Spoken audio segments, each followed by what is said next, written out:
जय हिंद दोस्तों। आपका आपके अपने स्टडी चैनल इंडियन आईक्यू में स्वागत करते हैं। जैसा कि पिछले लेक्चर में हम पढ़े थे अनुसूचियों के बारे में। हमारे संविधान में शुरुआत में कितनी अनुसूचियाँ थी इसके बारे में डिस्कस किए थे। फिर वर्तमान में कितनी अनुसूचियाँ हैं इसके बारे में डिस्कस किए। तो हम जैसा कि देखे थे कि शुरुआत में हमारे संविधान में 8 अनुसूचियाँ थी, जो कि धीरे धीरे बढ़ते हुए अब वर्तमान में 12 अनुसूचियाँ हो गई हैं। हम संक्षिप्त में उन सब के बारे में एक बार और अध्ययन कर लेते हैं, रिवाइज कर लेते हैं। जैसे कि पहली अनुसूची में क्या था, तो पहली अनुसूची में थे कि संघ एवं राज्य क्षेत्र। दूसरी अनुसूची में क्या थे, तो दूसरी अनुसूची में थी वेतन एवं भत्ते। ठीक। तीसरी अनुसूची में थे शपथ का प्रारूप। दूसरी अनुसूची में हम ये भी देखे थे कि वेतन एवं भत्तों में पांच भाग भी थे उसके। ठीक है। इसमें पहले भाग में था कि राष्ट्रपति और राज्यों के राज्यपाल के वेतन भत्ते, और इसमें देखे थे कि राष्ट्रपति का वेतन कितना है वर्तमान में 5 लाख, और राज्यों के राज्यपाल का वेतन कितना है, तो ये 3.5 लाख रुपए प्रति माह है ये। ठीक। दूसरे भाग को निश्चित कर दिया गया।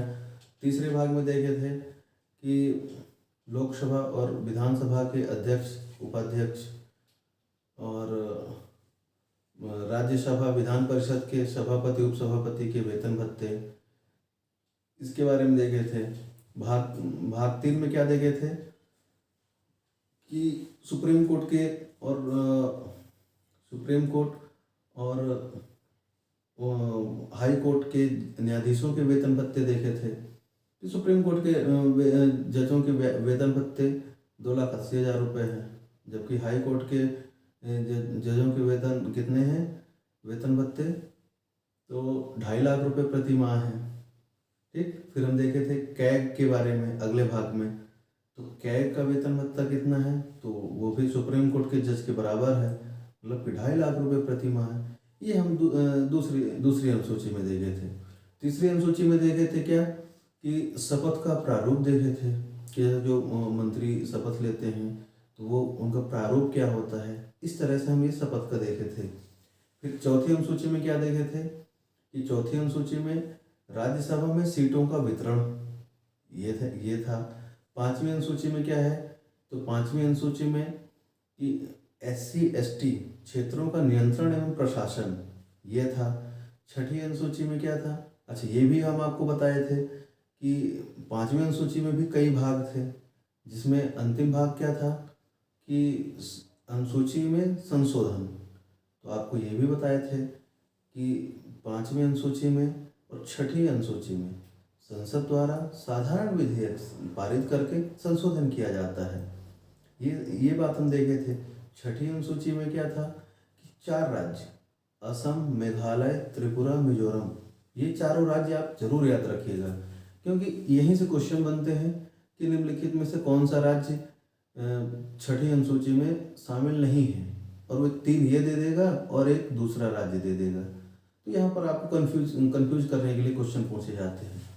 तो असम, मेघालय, त्रिपुरा, मिजोरम में जनजातीय क्षेत्रों का प्रशासन के बारे में उल्लेख था। इसमें यह भी था कि छठी अनुसूची को भी संसद द्वारा साधारण बहुमत से संशोधित किया जा सकता है। ठीक है। ये सारी चीज़ें हम देखे थे। 7वीं अनुसूची में क्या देखे थे कि 7वीं अनुसूची में देखे थे कि विषयों का 3 सूचियों में विभाजन देखे थे, वितरण देखे थे कि संघ सूची, राज्य सूची और समवर्ती सूची। ये भी आपको बता दें कि संघ सूची में ऐसे विषय आते हैं जो राष्ट्रीय महत्व के होते हैं और जिन पर संघ सरकार निर्णय लेती है, और संघ सूची के विषयों पर संशोधन कौन कर सकता है, केवल संसद कर सकती है। वहीं राज्य सूची के विषय ऐसे विषय होते हैं जिन पर राज्य विधानमंडल संशोधन कर सकती है। ठीक। कुछ परिस्थितियों में संसद भी कर सकती है, लेकिन वो एक अलग परिस्थितियां होती हैं, जैसे आपातकाल की परिस्थिति हम आगे चल के देखेंगे। फिर हम ये भी बता दें आपको कि जो समवर्ती सूची के विषय होते हैं, तो ऐसे विषय होते हैं जिनमें संघ सरकार, संसद और राज्य विधानमंडल दोनों विधि बना सकते हैं। लेकिन यदि राज्य विधानमंडल विधि बना दी है किसी समवर्ती सूची के विषय पर और राष्ट्रपति द्वारा हस्ताक्षर हो गया है और बाद में उसी विषय पर संसद द्वारा यदि विधि बनाई जाती है, तो जिस राज्य ने ये विधेयक पारित करा लिया है अपने राज्य में, तो उस राज्य में संसद द्वारा पारित विधेयक लागू नहीं होगा। क्यों?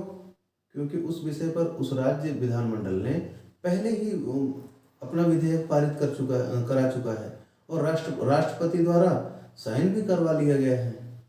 तो ये सारी चीज़ें देखे थे हम 7वीं अनुसूची में। ये भी देखे थे कि संघ सूची में पहले 97 विषय थे, 97, लेकिन वर्तमान में 100 विषय हैं।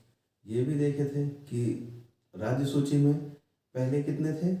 पहले 52 विषय, पहले 67 विषय थे, लेकिन वर्तमान में 5 हटाकर कितने कर दिए गए हैं?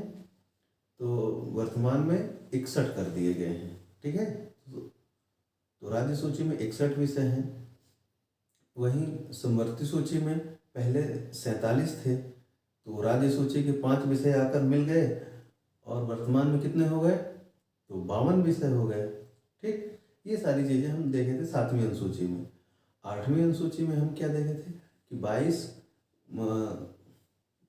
22 कार्यालयीन एवं क्षेत्रीय भाषाओं के बारे में हमने देखा था।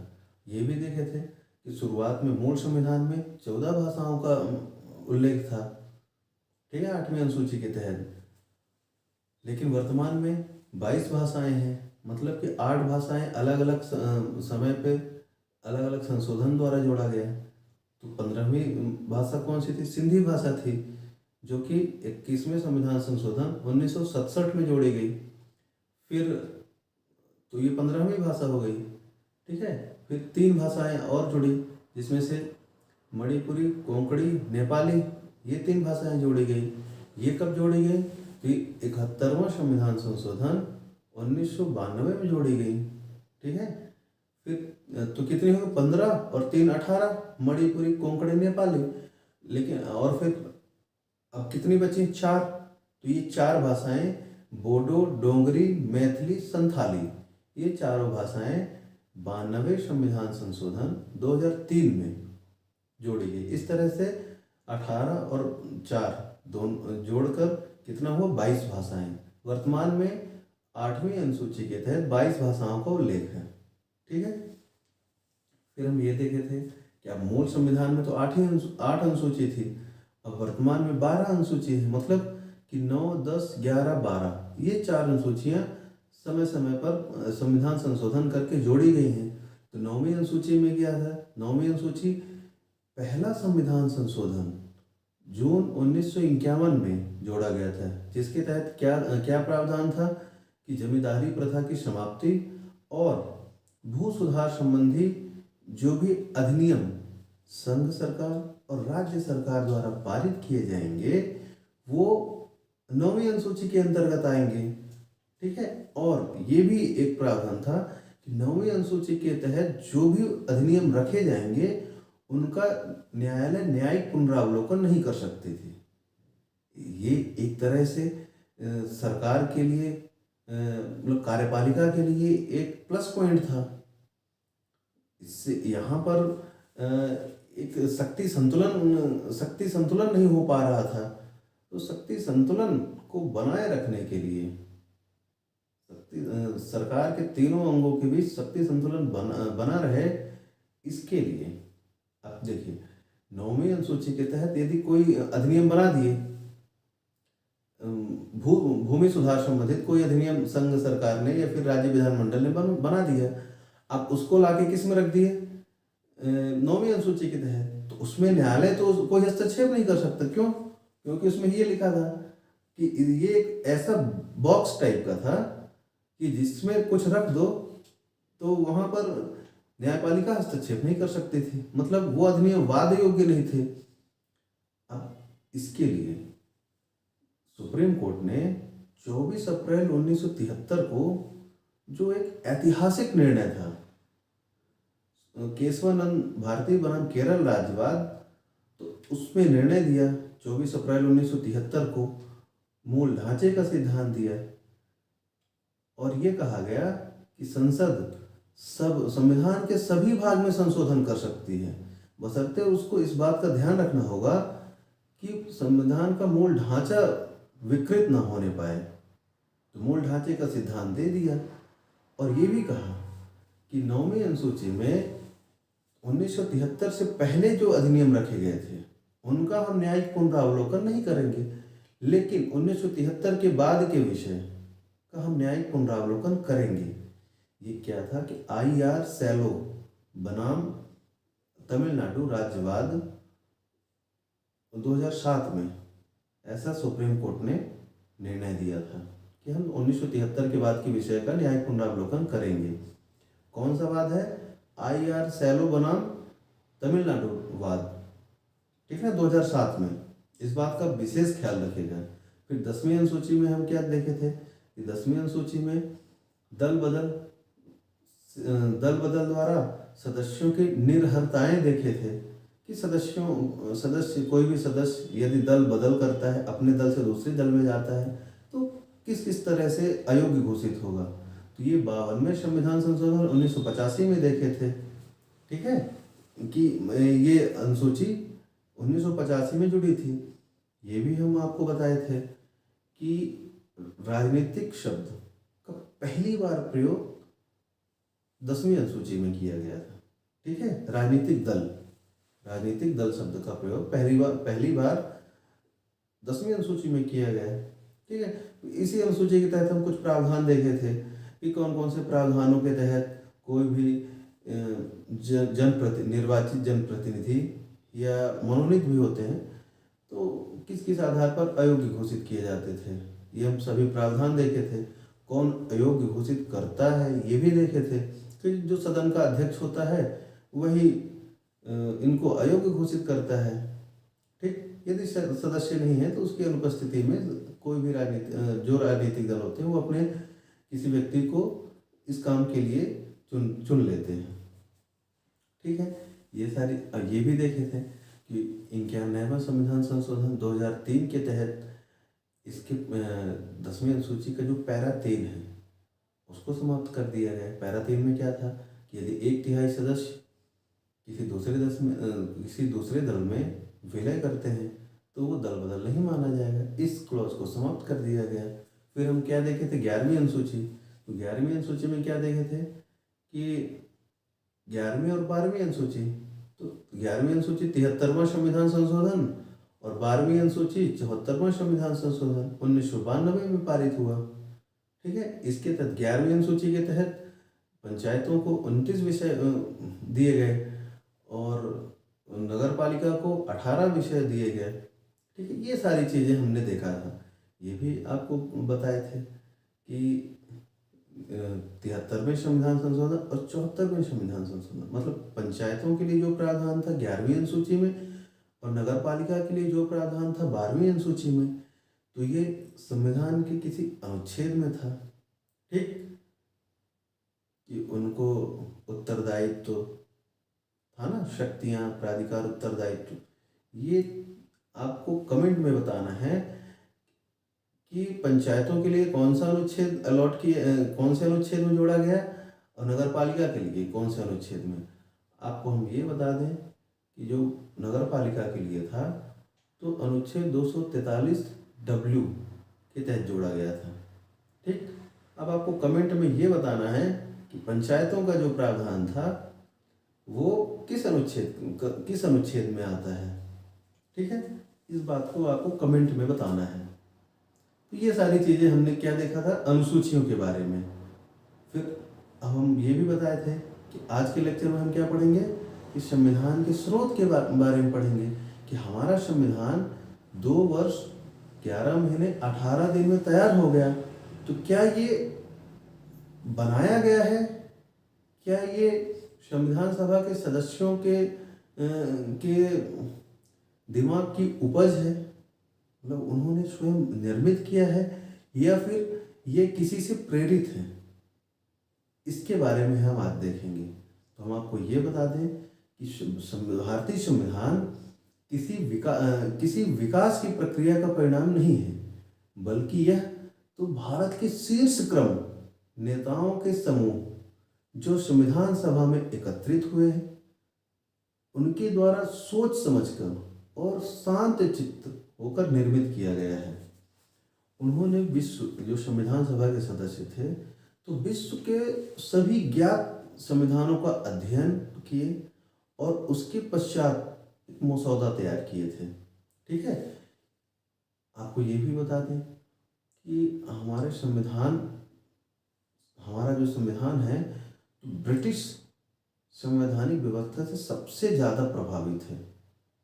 आपको ये भी पता है कि हमारे भारतीय संविधान में 1935 का अधिनियम, ठीक है ना, 1935 का भारत शासन अधिनियम का सबसे महत्वपूर्ण योगदान था।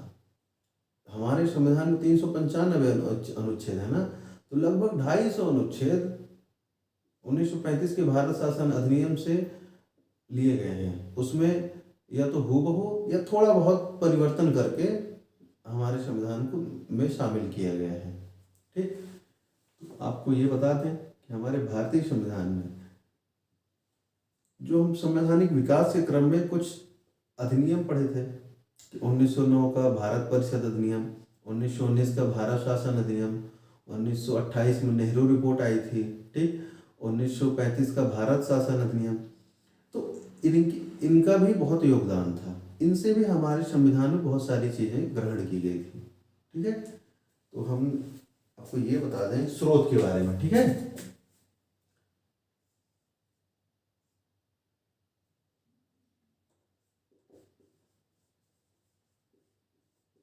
संविधान के स्रोत, ठीक है, भारतीय संविधान के स्रोत। ठीक, अच्छा, इसमें हम ये बता दें आपको कि 1909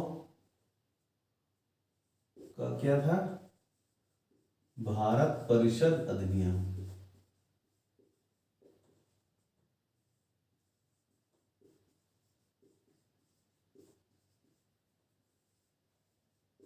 ठीक, 1919 का भारत शासन अधिनियम है ना,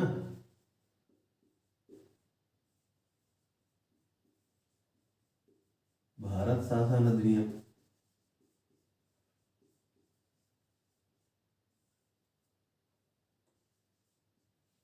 फिर है आपको ये बता दें कि 1928 में नेहरू रिपोर्ट आई थी।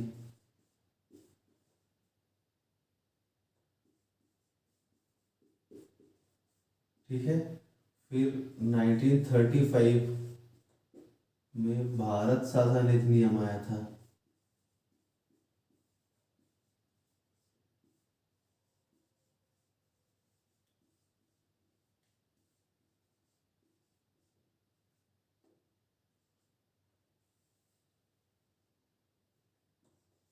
ठीक है, इन सब चीज़ों का हमारे भारतीय संविधान में बहुत ज़्यादा महत्व पड़ा था। ठीक है, फिर अब आपको ये भी बताएंगे कि इन जैसे 1935 का अधिनियम, 1935 के अधिनियम से हमने क्या लिया था। ठीक है, तो इन सब चीज़ों को आप नोट कर लीजिएगा, ये बहुत इंपॉर्टेंट है।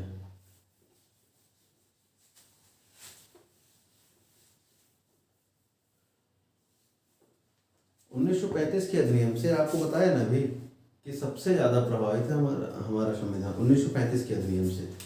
देखते हैं 1935 के अधिनियम से हमने क्या क्या लिया था। 1935 का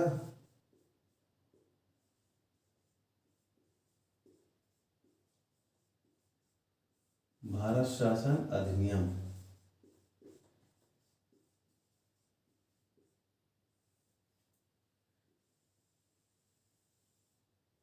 ठीक है, इससे हमने क्या क्या लिया था, तो आपको ये बता दें कि 1935 के अधिनियम से हमने लिया था अध्यादेश। अध्यादेश आपको पता है 1861 के अधिनियम में पहली बार उल्लेख बताया था ना, जब संवैधानिक विकास बताए थे, तो अध्यादेश लिए थे। फिर लिए थे अनुच्छेद 143। अनुच्छेद 143 क्या है इस राष्ट्रपति की ऐसी शक्ति जिसके द्वारा वो सुप्रीम कोर्ट से सलाह ले सकता है। ठीक, अब ये भी एक प्रावधान था। अभी वर्तमान में ऐसा प्रावधान है कि राष्ट्रपति यदि सलाह लेता है सुप्रीम कोर्ट से, तो कुछ मामले ऐसे हैं जिनमें सुप्रीम कोर्ट सलाह देने से मना भी कर सकता है, लेकिन कुछ मामले ऐसे हैं कि सुप्रीम कोर्ट देने के लिए बाध्य है। जैसे 143(1) के तहत सुप्रीम कोर्ट मतलब सलाह देने के लिए बाध्य है। ठीक है, संविधान का निर्वचन या फिर संविधान से संबंधित कोई भी ऐसा विधेयक रहता है या फिर कोई ऐसा प्रस्ताव रहता है जिस पर सुप्रीम कोर्ट यदि सलाह लेता है, यदि राष्ट्रपति सुप्रीम कोर्ट से सलाह लेता है, तो सुप्रीम कोर्ट सलाह देने के लिए बाध्य नहीं है, वो मना भी कर सकता है।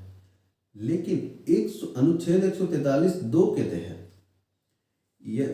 यदि कोई ऐसा प्रस्ताव या कोई ऐसी बात रहती है जो उन संविधान के लागू होने से पहले कोई विधि, नियम या कोई संधि समझौता हुआ था और उस पर यदि राष्ट्रपति सुप्रीम कोर्ट से सलाह लेता है, तो वहां पर सुप्रीम कोर्ट सलाह देने के लिए बाध्य है।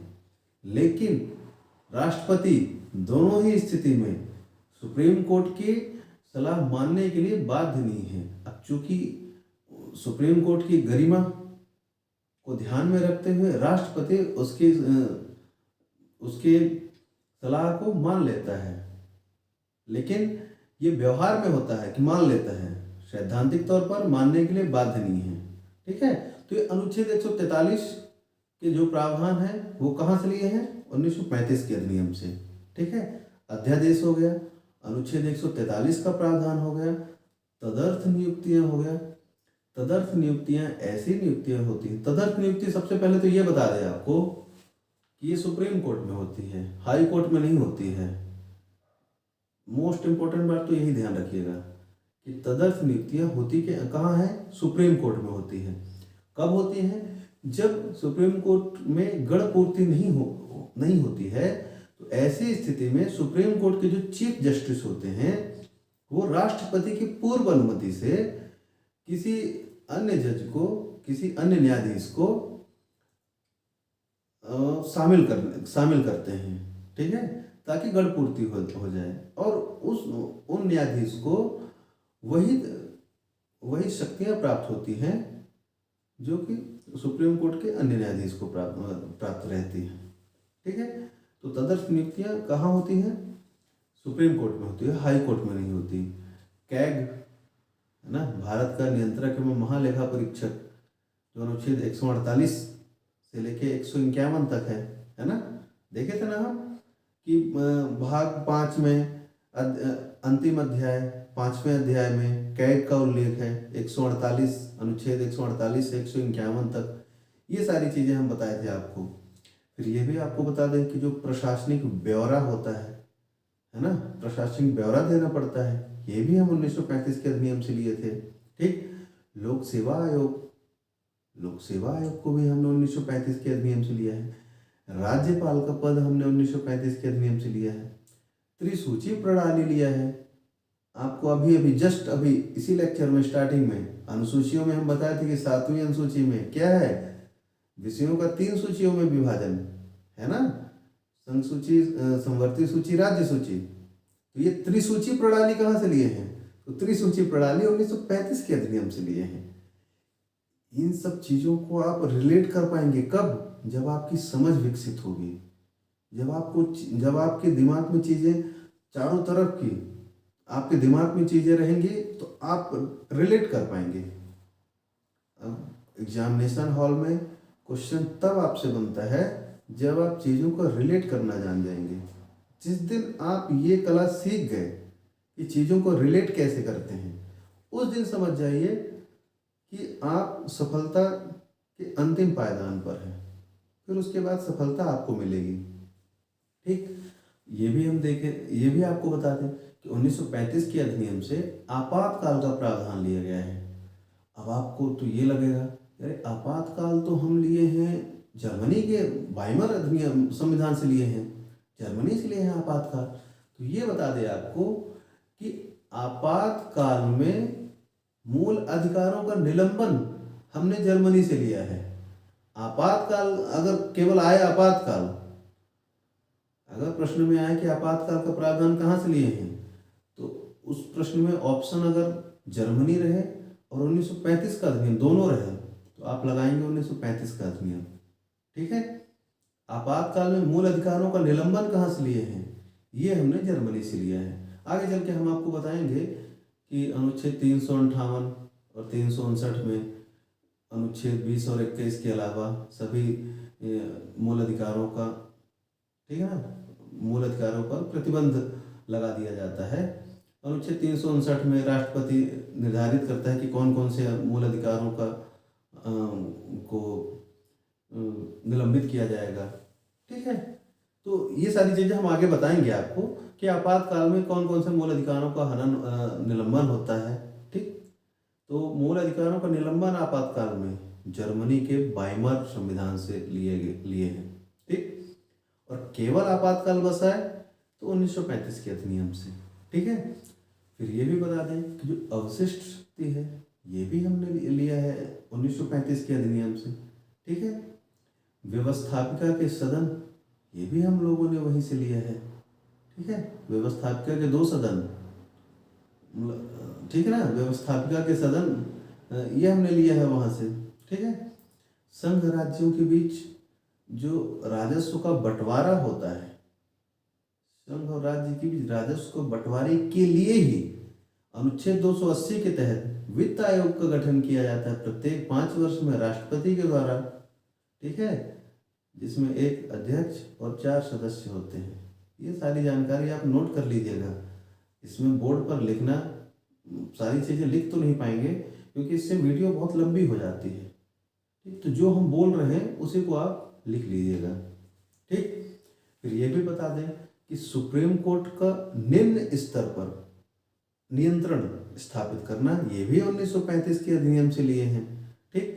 अल्पसंख्यक वर्गों के हितों की रक्षा राष्ट्रपति द्वारा की जाती है ना। ठीक। तो ये भी हम 1935 के अधिनियम से लिए हैं।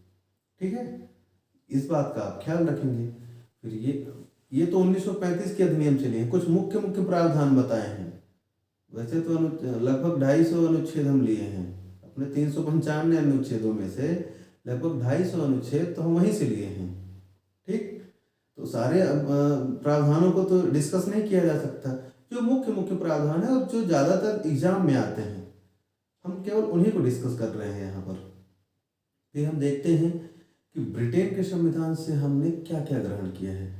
हमारे संविधान में ब्रिटेन के संविधान से क्या क्या लिया गया है। ठीक।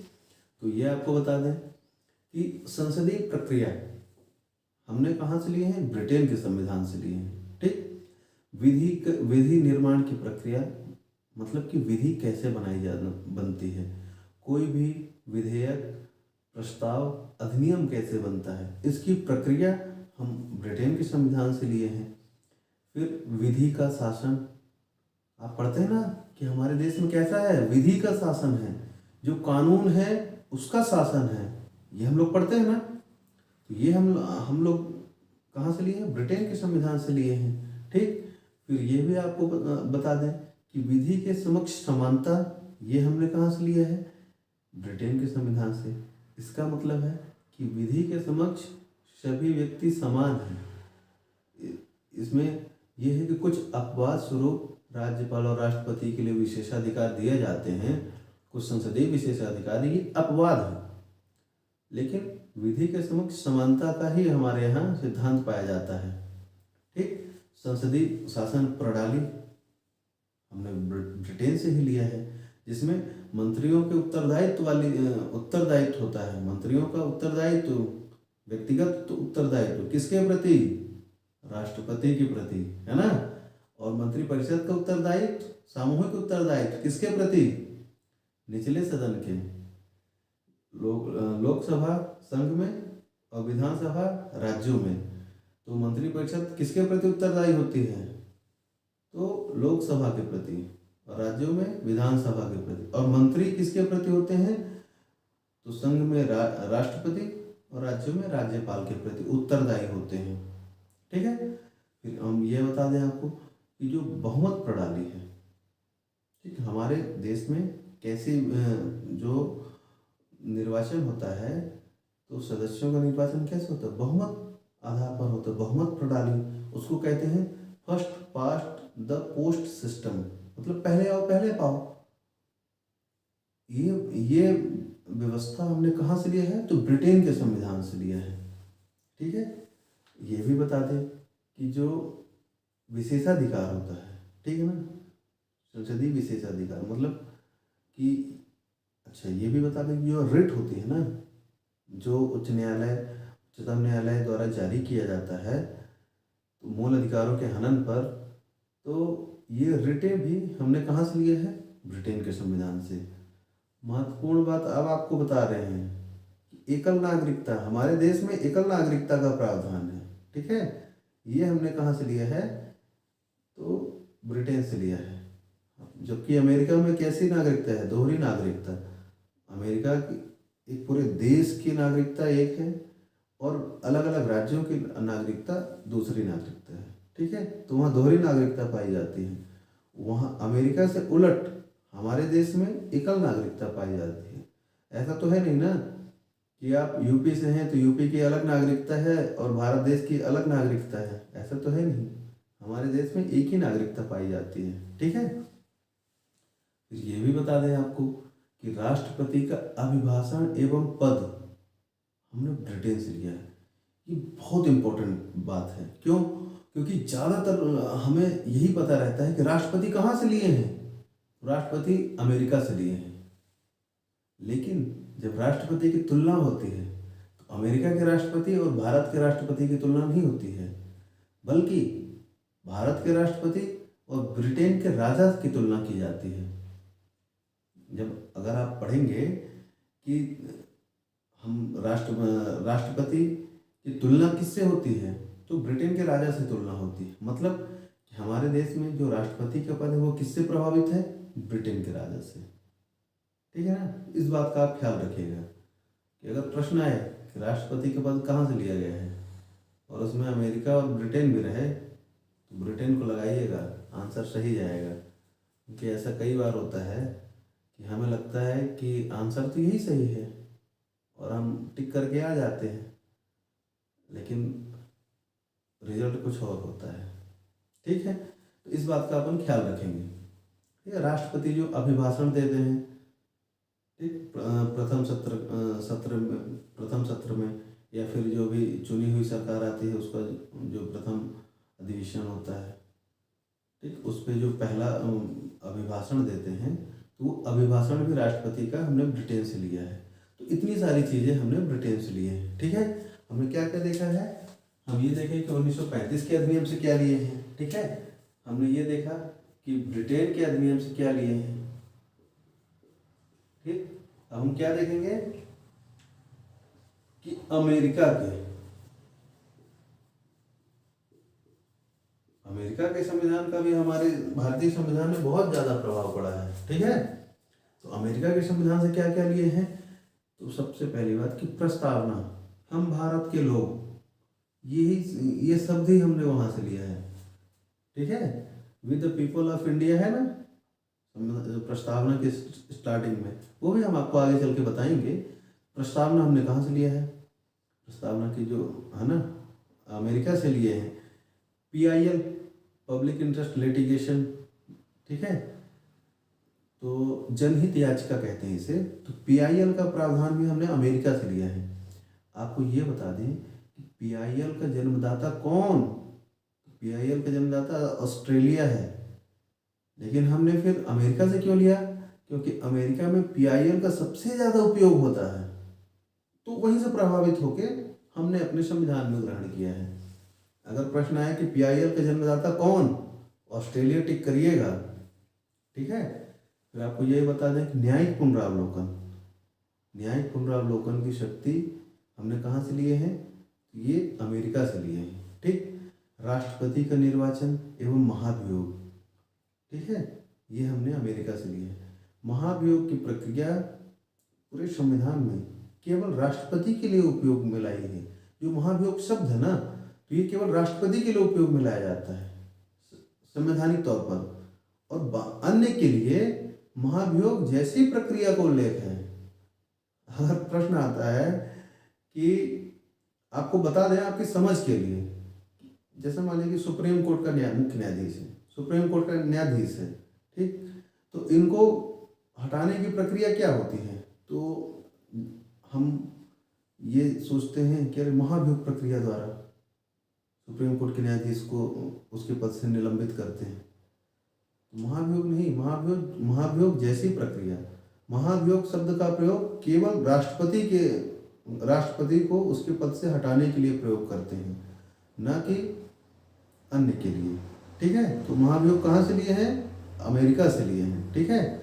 उपराष्ट्रपति का पद हमने अमेरिका से लिया है, इस बात का आप ध्यान रखेंगे ही, ठीक है। सुप्रीम कोर्ट और हाई कोर्ट, ठीक है ना, के जजों को हटाने की प्रक्रिया बताया ना, महाभियोग जैसी प्रक्रिया, ये भी हमने प्रावधान कहाँ से लिया है? अमेरिका से लिया है। मूल अधिकार, फंडामेंटल राइट्स, ये कहाँ से लिए हैं? तो ये भी हमने अमेरिका से लिया है, ठीक। संविधान की सर्वोच्चता, न्यायपालिका की स्वतंत्रता, ये सारे प्रावधान कहाँ से लिए हैं? ये हम अमेरिका से लिए हैं, ठीक है। विधि का समान संरक्षण, अनुच्छेद 14 जब आएंगे मूल अधिकार में तो देखेंगे कि विधि का समान संरक्षण क्या होता है और विधि के समक्ष समानता क्या होता है, ठीक। तो विधि के समक्ष समानता ब्रिटेन से और विधि का समान संरक्षण अमेरिका से लिए हैं, ठीक है। वित्तीय आपात, ये भी हमने अमेरिका से लिया है। इन सब चीज़ों का आप ख्याल रखेंगे, ठीक। फिर हम आगे क्या देखते हैं कि हमने यूएसएसआर से क्या लिया है, ठीक है। कहाँ से? यूएसएसआर से हमने क्या क्या लिया है, जो कि वर्तमान में रूस कहलाता है। पहले ये एक संगठन था ना, मतलब 15 देशों का, इसीलिए यूएसएसआर कहते थे उससे, ठीक। तो ये यूएसएसआर से हमने समाजवादी ढांचा लिया था। हमने क्या लिया है यूएसएसआर से? तो समाजवादी ढांचा, मूल कर्तव्य लिए हैं और पंचवर्षीय योजनाएं, ठीक है। समाजवादी ढांचा जब लिए हैं तभी 42वें संविधान संशोधन 1976 में संशोधन करके प्रस्तावना में समाजवादी शब्द को जोड़े थे। इस बात का आप विशेष ख्याल रखिएगा। उस समय क्यों ऐसा किया गया था? क्योंकि 1971 में भारत पाकिस्तान के मध्य युद्ध हुआ था बांग्लादेश की स्वतंत्रता को लेकर, तो अमेरिका ने पाकिस्तान का सहयोग किया, ठीक। अपना जंगी जहाज़ों का बेड़ा भेजा था अमेरिका ने भारत के विरुद्ध। तो इंदिरा गांधी जो थी तो वो फिर रूस के साथ मैत्री संबंध स्थापित किए और उन्होंने ऐसा संबंध स्थापित किए कि रूस ने अपना भी जंगी जहाज भारत के लिए रवाना किया व्लादिवोस्टोक से, ठीक है ना। तो उस समय पर इतना प्रगाढ़ हमारे देश भारत और रूस के बीच संबंध हो गए थे कि भारत को अपने संविधान में प्रस्तावना में ही संशोधन करना पड़ा था कि हमारा देश समाजवादी देश है, ठीक। तो जो समाजवादी ढांचा है वो हमने कहाँ से ग्रहण किया है? तो यूएसएसआर से ग्रहण किए हैं, ठीक है। मूल कर्तव्य तो आपको बता ही दिए हैं, पंचवर्षीय योजनाएं भी बता दिए हैं। तो अब लगभग समाजवादी ढांचा के तहत जो पंचवर्षीय योजनाएं हैं उसका स्वरूप बदल दिया गया है। जैसे 2015 में योजना आयोग की जगह नीति आयोग की स्थापना की गई, तो उसके द्वारा ही पंचवर्षीय योजनाओं की जगह नीति आयोग के द्वारा 7 वर्षीय, 15 वर्षीय और 3 वर्षीय ये अलग अलग योजनाएं लागू की गई हैं, ठीक है। फिर हम आपको ये बता दें कि कनाडा से क्या लिए हैं, ठीक। तो कनाडा से हमने लिए हैं मजबूत संघ सहित संघीय व्यवस्था। संघीय व्यवस्था हमने कहाँ से लिया है? कनाडा से लिए हैं। ये बात आप ध्यान रखिएगा, अमेरिका से नहीं लिए हैं, कनाडा से लिए हैं मजबूत संघ, इतना मजबूत संघ कि संघ से उसके राज्य अलग नहीं हो सकते। ठीक है, राज्यों का संघ, ये शब्द हमने कहाँ से लिया है? तो ये हमने लिया है कनाडा से। ठीक है, अवशिष्ट शक्तियां किसके पास? संसद के पास, संघ के पास है। ठीक है ना, तो ऐसा संघ जिससे कि राज्य उससे अलग नहीं हो सकते, तो ये प्रावधान हमने कहाँ से लिया है? कनाडा से लिए हैं। ठीक है, फिर ये भी आपको बता दें कि राज्यपाल का कार्यकाल कब तक? 5 वर्ष या कुछ और? राज्यपाल का कार्यकाल राष्ट्रपति के प्रसाद पर्यंत तक होता है। ठीक है, जब तक राष्ट्रपति जी की छत्र छाया राज्यपाल के ऊपर है, तभी तक राज्यपाल अपने पद पर रहेंगे। इसको कहते हैं कि राष्ट्रपति के प्रसाद पर्यंत तक राज्यपाल का पद रहता है। ठीक है, तो ये प्रावधान हमने कहाँ से लिया है? ये भी कनाडा से लिए हैं। ठीक, राज्यपाल द्वारा, अब देखिए, छत्र छाया जब राष्ट्रपति जी की बनी रहेगी तो राज्यपाल का भी उत्तरदायित्व तो होगा। तो कुछ ऐसे जो कुछ विशेष विधेयक होते हैं तो राज्यपाल राष्ट्रपति के लिए आरक्षित रख देता है। जैसे राज्य विधायिका द्वारा विधेयक पारित करा के राज्यपाल के पास भेजा जाता है हस्ताक्षर के लिए, तो अनुच्छेद 200 के तहत राज्यपाल उन विधेयकों को राष्ट्रपति के लिए आरक्षित रख देता है। ठीक है, कि इस पर निर्णय राष्ट्रपति जी करेंगे।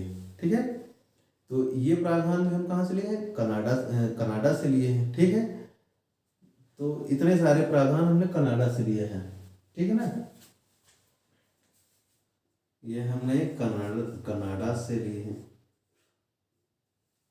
ठीक, फिर अब आपको ये बता दें कि हमने आयरलैंड से क्या क्या लिए हैं। ठीक है, ये बात आपको पता है ना कि भारतीय राष्ट्रीय कांग्रेस की स्थापना में महत्वपूर्ण योगदान किसका था? A.O. ह्यूम जी का, जो कि एक आयरिश, मतलब आयरलैंड के थे ना, वो आयरिश ब्रिटिश सैन्य अधिकारी थे वो। ठीक है ना, A.O. ह्यूम। फिर ये भी पता है कि जो एनी बेसेंट थी, जिन्होंने होम रूल लीग की स्थापना किए थे दक्षिण भारत में, किए थे ना, ये एनी बेसेंट का नाम तो आपको पता ही होगा, ना पता तो आप याद रखिएगा। तो ये भी कहाँ से थे? आयरलैंड से। मतलब कि आयरलैंड के संविधान का भी हमारे भारतीय संविधान में प्रभाव पड़ा था। क्या क्या प्रभाव था, ये हम आपको बता दें कि जो DPSP है ना, राज्य के नीति निर्देशक सिद्धांत, भाग 4 अनुच्छेद 36 से लेके 51 तक, तो ये प्रावधान कहाँ से लिए हैं? तो ये हमने लिया है आयरलैंड के संविधान से। ठीक है, फिर हमने राष्ट्रपति के निर्वाचन की प्रणाली, तो राष्ट्रपति निर्वाचन की प्रणाली कहाँ से लिए हैं? तो आयरलैंड से। कौन सी प्रणाली? आनुपातिक प्रतिनिधित्व प्रणाली। ठीक है, आनुपातिक प्रतिनिधित्व प्रणाली हमने आयरलैंड के संविधान से लिए हैं। राज्यसभा में जो 12 सदस्य मनोनीत होते हैं राष्ट्रपति द्वारा, ठीक, तो वो भी प्रावधान हम आयरलैंड के संविधान से लिए हैं। अब आपको ये भी बता दें कि सामाजिक नीतियों के संदर्भ में नीति निर्देशक सिद्धांतों का उपबंध, की मोस्ट इम्पॉर्टेंट चीज, सामाजिक नीतियों के संदर्भ में नीति निर्देशक सिद्धांतों का उपबंध, ये हमने स्विट्जरलैंड से लिया है। DPSP कहाँ से लिए? आयरलैंड से। ठीक है, DPSP कहाँ से?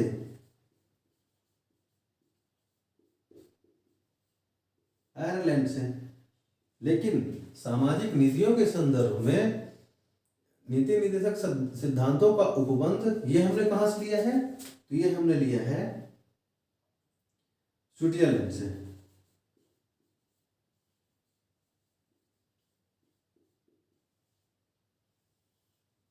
ठीक है, ये बात हम आपको बता दिए। अब ये भी बता दें कि आयरलैंड के बाद ऑस्ट्रेलिया से हमने क्या लिया है? ऑस्ट्रेलिया से हमने लिए हैं समवर्ती सूची। अभी जस्ट इसी लेक्चर में स्टार्टिंग में बताए थे कि 7वीं अनुसूची के तहत विषयों का तीन सूचियों में विभाजन था, जिसके तहत संघ सूची, राज्य सूची, संवर्धित सूची। संवर्धित सूची में ऐसे विषय रखे गए थे जिन पर संघ और राज्य दोनों कानून बना सकते हैं। ठीक है, तो संवर्धित सूची हमने कहाँ से ली? त्रिसूची प्रणाली लिए हैं 1935 के अधिनियम से, लेकिन उसमें संवर्धित सूची कहाँ से लिए हैं? तो वो ऑस्ट्रेलिया से लिए हैं। इस बात का आप ख्याल रखिएगा। फिर ये भी बता दें आपको कि ऑस्ट्रेलिया से हमने जो मूल भाषा है ना प्रस्तावना की, प्रस्तावना कहाँ से ली है? अमेरिका से।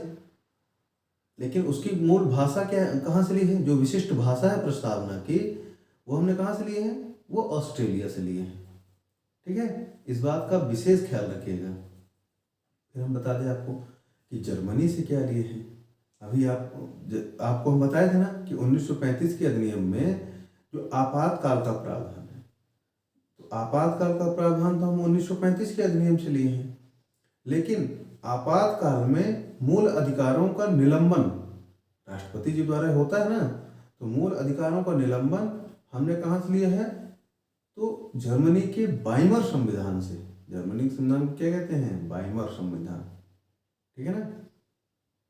ठीक, फिर ये भी बता दें कि जर्मनी से तो हमने ये लिया है। ठीक है, अब आपको ये बता दें कि ये हो गया स्विट्जरलैंड हो गया है ना। जर्मनी बता दिए।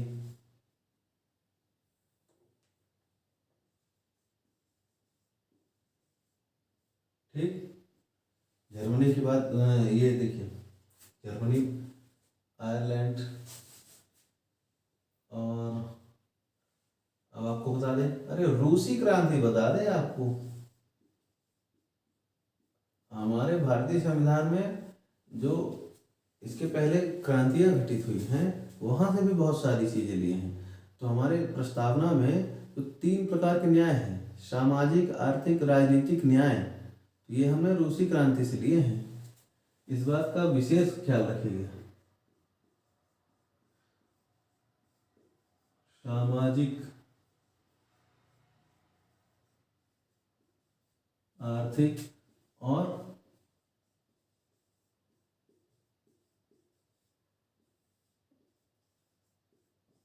राजनीतिक न्याय, ये हमने रूसी क्रांति से लिए हैं। फिर ये भी बता दें आपको कि फ्रांसीसी क्रांति से भी हम लिए हैं कुछ। ठीक है, फ्रांसीसी क्रांति से क्या लिए हैं? स्वतंत्रता, समानता, न्याय, बंधुत्व। स्वतंत्रता, समानता, बंधुत्व। ठीक है ना, ये हमने कहाँ से लिया है? ये फ्रांसीसी क्रांति से लिया है ना।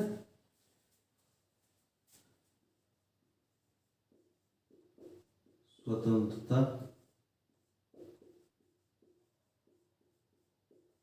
समानता और बंधुत्व। ठीक है ना, ये हमने फ्रांसीसी क्रांति से लिया है। फिर अब आपको ये बता दें कि हमने जापान के संविधान से क्या लिया है। जापान से भी, जापान का जो डाइट संविधान है, डाइट, वहाँ के संसद को क्या कहते हैं? डाइट कहते हैं। ठीक है, ये भी आप ख्याल रखिएगा, याद रखिएगा कि जापान की संसद को क्या? डाइट। ठीक, और जर्मनी के संसद को क्या? वाइमर।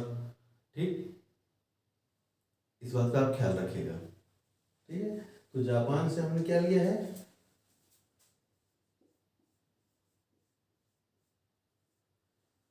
जापान से हमने लिया है कि विधि द्वारा स्थापित प्रक्रिया, क्या लिए हैं? विधि द्वारा स्थापित प्रक्रिया और अनुच्छेद, ये विधि द्वारा स्थापित प्रक्रिया किसकी भाषा है? अनुच्छेद 21 की भाषा। अनुच्छेद 21 की भाषा भी हमने कहाँ से लिए हैं? तो ये हमने लिया है जापान के संविधान से। ठीक है, तो विधि द्वारा स्थापित प्रक्रिया कहाँ से? जापान से। ठीक है, फ्रांस से।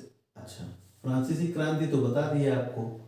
फ्रांसीसी क्रांति से पहले ये भी, अच्छा ये भी बता दें कि फ्रांस से भी हमने कुछ लिया है। तो फ्रांस से हमने क्या लिया है? गणतांत्रिक व्यवस्था लिए हैं। ठीक है, फ्रांस से गणतांत्रिक व्यवस्था लिए हैं। और संविधान में जो वयोवृद्ध सदस्यों को उचित स्थान दिया जाता है, वो भी हमने फ्रांसीसी संविधान से लिया है। ठीक, अब उनको उचित स्थान कैसे दिया जाता है, तो ये भी आपको बता दें कि जैसे मान लीजिए लोकसभा है, तो लोकसभा में जो अस्थायी अध्यक्ष होते हैं ना, प्रोटेम स्पीकर जिसे कहते हैं, तो ये किसे चुना जाता है, तो लोकसभा के जो निर्वाचित सदस्य होते हैं उनमें से जो सबसे वयोवृद्ध होते हैं, वयोवृद्ध का मतलब उनकी उम्र से नहीं होता है कि वो जो 90 साल के होंगे और सबसे अधिक उम्र के होंगे उनको प्रोटेम स्पीकर चुन लिया जाएगा, नहीं, उनके कार्यकाल के अनुसार उनका क्रम निर्धारित होता है कि कौन संसद सदस्य सबसे ज़्यादा समय तक रहे हैं, इस आधार पर उनकी वयोवृद्धता निर्धारित होती है। ठीक, तो संविधान में इस तरह अब देखिए, जैसे मान लीजिए कि सुप्रीम कोर्ट का मुख्य न्यायाधीश किसे निर्वाचित किया जाता है, तो सुप्रीम कोर्ट का मुख्य न्यायाधीश कौन, जो सुप्रीम कोर्ट के का वरिष्ठतम न्यायाधीश होगा। ठीक, तो ये क्या हुआ, एक वयोवृद्ध जो सदस्य हैं उनको उचित स्थान दिया जा रहा है ना, तो ये संविधान में जो वयोवृद्ध सदस्यों को उचित स्थान देने का प्रावधान है, ये हमने फ्रांस से लिया है। इस बात का आप विशेष ख्याल रखेंगे, ठीक है, कि संविधान में जो गणतांत्रिक व्यवस्था है, गणतांत्रिक व्यवस्था तो आपको पता है कि जो हमारा मुखिया होगा वो वंशानुगत नहीं होके निर्वाचित होगा। ठीक, और कोई भी व्यक्ति किसी भी सार्वजनिक पद पर पहुंच सकता है। ठीक, ये चीज़ें हमने फ्रांस से ली है। अब ये भी बता दें आपको कि इटली के संविधान से भी हम लोगों ने कुछ ग्रहण किया है। ठीक, तो इटली से क्या लिए हैं, तो मूल कर्तव्यों की जो भाषा है ना, मूल कर्तव्य कहाँ से, मूल कर्तव्य यूएसएसआर से, ठीक है ना, लेकिन उसकी जो विशिष्ट भाषा है, मूल कर्तव्यों की जो भाषाएं हैं, उसकी भावना है, ये हमने इटली से लिया है।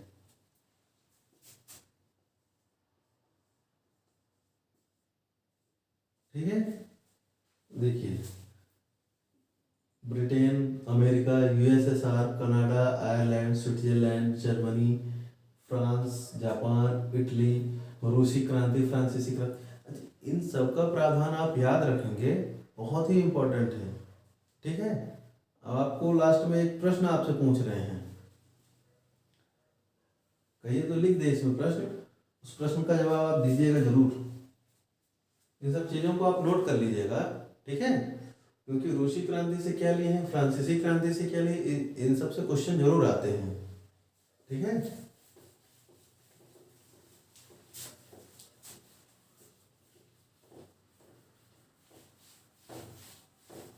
अब देखिए, इतने सारे देशों से हमने अपना संविधान ग्रहण किया है।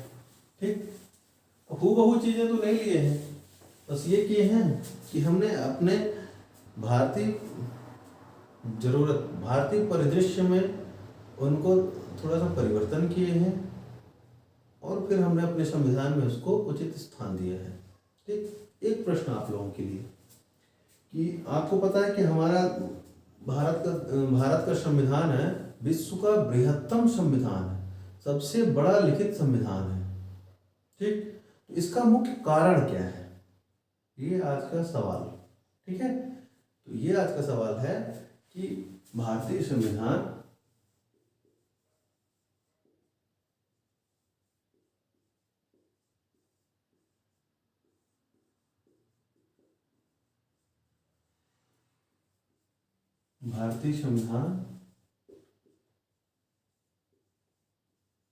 के वृहद होने का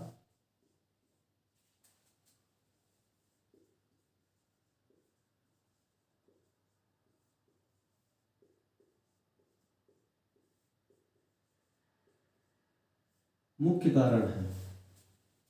ठीक है, पहला,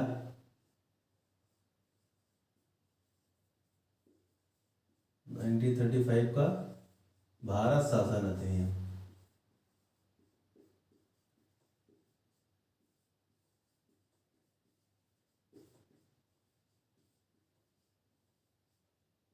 ठीक है, दूसरा क्या है,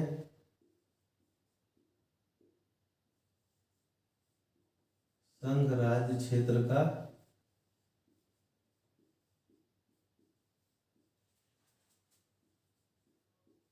एक ही संविधान। ठीक है। तीसरा क्या है? तीसरा है शासन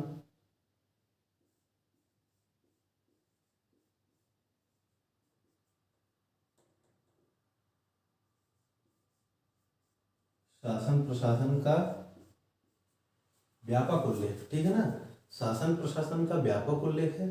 ठीक है, इस बात का।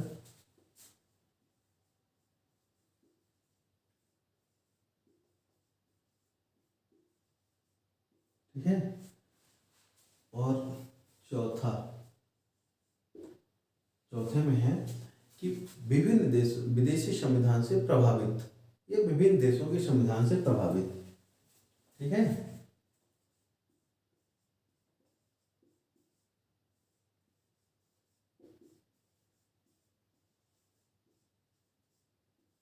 विदेशी संविधान से प्रभावित,